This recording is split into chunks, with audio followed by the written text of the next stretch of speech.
Merci.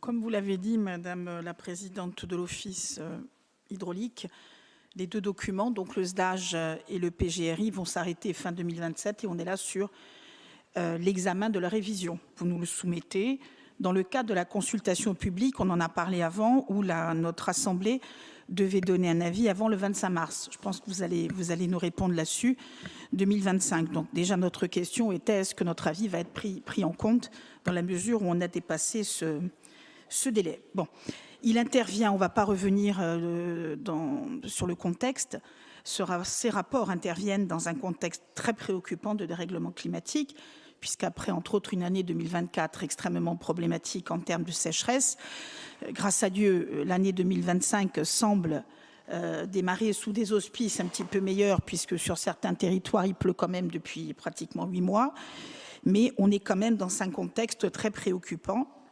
Alors déjà, on avait une question qui aurait peut-être pu être un petit peu mis en exergue dans ce rapport. Qu'est-ce qui a changé par rapport aux enjeux du SDAGE précédent?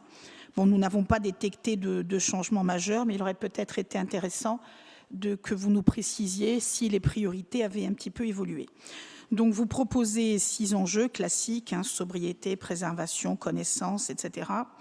Je ne vais pas revenir dessus, avec des débuts de pistes de travail sur les actions à décliner. Alors là, je vais citer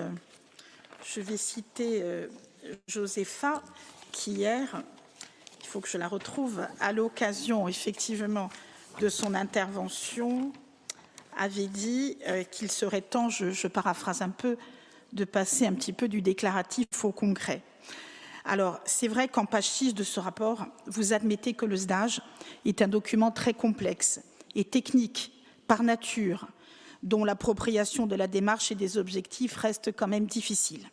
C'est justement sur ce point qu'il nous paraît très intéressant d'agir pour rendre le futur document, en tout cas le document révisé, plus digeste, malgré le format, vous l'avez dit, imposé, très encadré, plus opérationnel, pour en faire un vrai outil de pilotage et de planification de la ressource, pour être capable d'en mesurer les effets et donc, finalement, de mesurer les performances de l'action publique. Je vais vous prendre quelques exemples. Quand vous parlez de rattrapage sur les infrastructures, à tous les niveaux, donc déficit sur le nombre d'ouvrages hydrauliques, capacité de stockage à renforcer, réseau d'eau des communes, on le sait, vétuste, infrastructures assainissement dans un délai très critique, dans un état très critique quand elles existent, et aujourd'hui quand même des communes et des intercommunalités asphyxiées financièrement, sans parler des difficultés à mettre en œuvre, nous en parlions avec Valérie Bozzi tout à l'heure, la compétence GEMAPI transférée aux intercos sans forcément avoir transféré les moyens qui venaient avec et tous les risques de responsabilité en plus qui en découlent. Donc, est-ce que ce qui est proposé répond à cet enjeu? Vous verrez, on a plus de questions à la limite que de réponses, si ça peut enrichir le rapport. Est-ce qu'Aqua Nostra, sur la gestion de l'eau brute, est toujours d'actualité? Est-ce que vous comptez le réactualiser? J'en parlais. Le bloc communal doit faire des investissements faramineux sur la base de choix techniques. Je regarde Paul Félix, qui est un spécialiste. Je pense surtout à l'assainissement, des choix techniques qui sont peut-être un peu dépassés. Et on pourrait d'ailleurs, dans certains cas, se poser des questions sur le retour sur investissement, en particulier sur les toutes petites communes. Donc pour nous, il y a un vrai besoin de renforcer la recherche et le développement, l'expertise et l'expérience pour accompagner les communes, non seulement au niveau financier, mais également au niveau technique. Avons-nous toujours les moyens? C'est une question fondamentale d'accompagner en particulier le bloc communal. Le document devrait effectivement, alors même si on est vraiment dans l'opérationnel, parler de comment améliorer les process d'instruction avec l'agence de l'eau, dont on a souvent débattu dans cet hémicycle, l'agence de l'eau, la collectivité, sans parler du fonds montagne, dont le budget aujourd'hui peut apparaître bien maigre face aux engagements. Alors on incrimine souvent, et c'est légitime, le manque de moyens et le désengagement de l'agence de l'eau, c'est vrai. Ce qui veut dire que nous n'avons plus les avantages au titre de la solidarité nationale et que les moyens mis à disposition sont souvent en décalage avec les besoins. Alors, on a eu longuement l'occasion de discuter de la valeur ajoutée d'une agence de l'eau locale, de quels moyens disposerait-elle, seront-ils pérennes? Vous savez que nous n'avons pas d'idée préconçue, en tout cas pas de position dogmatique contre, mais je pense qu'il faut vraiment en débattre plus en détail.